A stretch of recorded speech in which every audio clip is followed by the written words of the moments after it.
On se trouve sur le stand de Lexus qui participe du groupe Toyota. C'est les voitures nobles, on va dire, de Toyota, des très très belles voitures. Et j'ai avec moi Alain qui peut me donner quelques renseignements sur cette belle voiture qu'on dirait est pratiquement encore une prototype. Alors, c'est plus un prototype, on l'avait l'année passée, ici en première mondiale. Et maintenant, eh bien, on va trouver ce magnifique véhicule à partir du mois de juillet sur nos routes. Moi, je trouve toujours que c'est incroyable parce qu'en regardant ça avec ce design, ces roues, tout ça, vraiment que ça va venir comme ça sur le marché suisse. C'est pas quelque chose de spécial parce qu'on va dire les Japonais, c'est plutôt un peu introverti, un peu plus calme. Et puis là, c'est un truc complètement fou presque. Exactement, ben, on était plutôt quelque chose de conservateur, mais comme nous l'a dit notre chef, on ne veut plus être une marque boring, plutôt une marque dynamique. Et avec ce véhicule-là, eh bien, on va à fond dans cette direction. Un design spécifique, une ligne très racée, des roues de 21 pouces et un arrière que nos concurrents vont voir assez souvent, magnifique.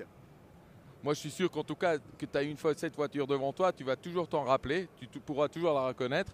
Comme tu dis que la voiture est déjà finie, j'aimerais vite regarder un peu à l'intérieur à quoi ça ressemble.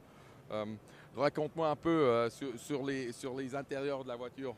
Alors, un intérieur en cuir Alcantara avec un design Elfiness aussi, donc on retrouve le langage stylistique de Lexus aussi à l'intérieur du véhicule. Et comme on est ici sur une voiture GT, des appliques de carbone à l'entrée et par exemple aussi le toit. Je trouve ça super mais ce qui m'intéresse encore plus, parce que je sais déjà ce qu'il y a dedans naturellement, sous le capot. Alors sous le capot, on retrouve un V8, 477 chevaux, propulsion et le tout dirigé par une boîte à 10 rapports. Super, parfait, sauf les 10 rapports, j'aurais des peines sur circuit à me rappeler quel rapport il faut que j'y mette. Il t'en faut seulement 7 pour atteindre la vitesse max. Les 3 dernières, c'est pour économiser le carburant. Pas pour moi dans ce cas. Bon, mais je me réjouis, vraiment, c'est une voiture fantastique, on arrivera toujours à s'en rappeler. Ça va être une voiture qui va emmener la marque Lexus encore un peu plus dans la conscience des personnes. 477 chevaux, un V8, 5 litres. C'est vraiment un truc de fou.